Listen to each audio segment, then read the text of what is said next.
Well, federal resources are being diverted to Southern California as dry conditions and powerful Santa Ana winds fuel several wildfires, forcing thousands of people to evacuate. Fox News correspondent Connor Hansen joining us live from Los Angeles with more on this story. Connor. Sabira and Matthew, I'm standing just on the edge of that Palisades fire you've heard so much about, closer to the Beverly Hills side of it. This is the Pacific Coast Highway right next to me, and you can see all of these first responders lined up here. They've been working nonstop since early yesterday trying to push back these wildfires, but they keep expanding. Their job being made so much harder by dry conditions and these extreme Santa Ana winds that you can probably still see right now, sparking fires all over the LA area, some so close to the city in people's neighborhoods, forcing thousands to flee for safety.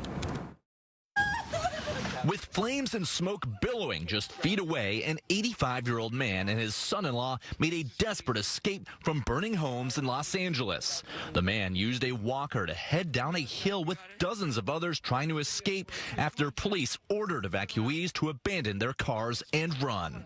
Turn around. You got it. Keep walking down the hill. Among the evacuees were several celebrities, including one who helped people trying to escape. There were little kids. There were mothers trying to find their kids. There were anxiety, panic attacks. It's terrible. Several shelters are now open for those displaced, but with more than 100,000 people in evacuation zones, resources are scarce. Early Wednesday, President Biden approved an emergency disaster declaration to free up federal aid. According to FEMA, some of that assistance is already being deployed. And there are resources in the state.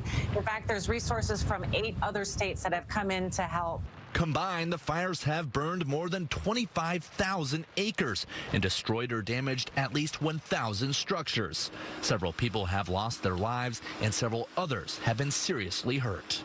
My heart aches for all who lost their homes, their memories, and their sense of security. President-elect Trump had this to say about the wildfires. What's happening in California is a true tragedy. And it's not just the local first responders. Now the National Guard and Pentagon are sending resources. The Navy bringing about a dozen helicopters to help fight the flames. But over the past couple days, those flights have been made more complicated again by these extreme winds. Matthew, Samira.